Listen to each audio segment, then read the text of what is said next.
दोस्तों, दिल्ली की नगर निगमों को अब एक करने का फैसला ले लिया गया है।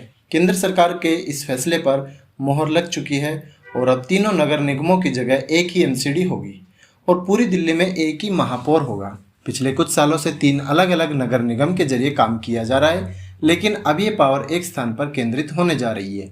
केंद्र सरकार के इस फैसले के बाद कई लोगों के मन में कई तरह के सवाल हैं कि आखिर एक नगर निगम होने से व्यवस्थाएं कितनी बदल जाएंगी। तो जानते हैं आज की वीडियो में इसी बारे में कि तीनों नगर निगमों को एक होने से दिल्ली में क्या बदलाव होगा और ये नई व्यवस्था अभी की व्यवस्था से कितनी अलग होगी।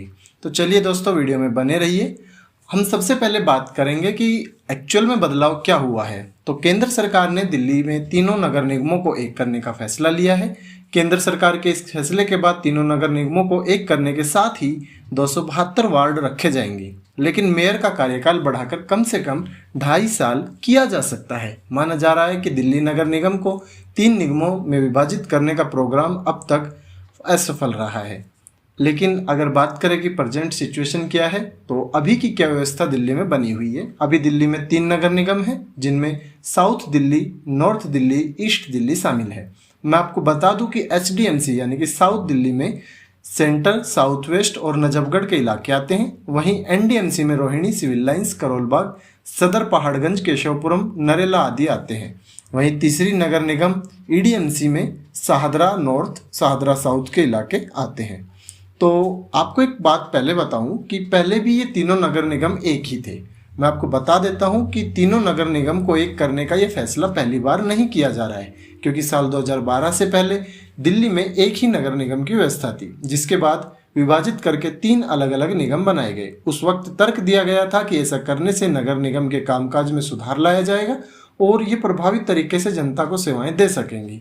हालांकि अब कहा जा रहा है कि ये प्रयोग असफल रहा। साल 2011 में जब दिल्ली की मुख्यमंत्री शीला दीक्षित जी होती थी, तो उन्होंने दिल्ली विधानसभा से एक प्रस्ताव पास किया था, जिसे केंद्र सरकार ने अपनी स्वीकृति दी थी और जिसके बाद तीनों नगर निगमों को पहली बार चुनाव 2012 में हुआ। उस समय दिल्ली और केंद्र दोनों जगहों पर कांग्रेस पार्टी की सरकार थी और नगर निगम में भारतीय जनता पार्टी का राज था। लेकिन अभी एक्चुअली बात करें कि एक्चुअल में अब क्या बदलाव होने जा रहा है। अब सवाल है कि तीनों नगर निगमों के एक होने के बाद दिल्ली में क्या बदलाव होने वाला है।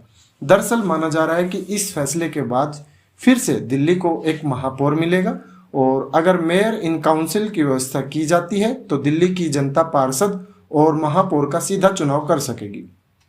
ऐसे में कई लोगों का मानना है कि दिल्ली की ओर से चुना गया महापौर दिल्ली के मुख्यमंत्री के बराबर भी हो सकता है, क्योंकि उसे एक बड़े वर्ग द्वारा चुना जाएगा।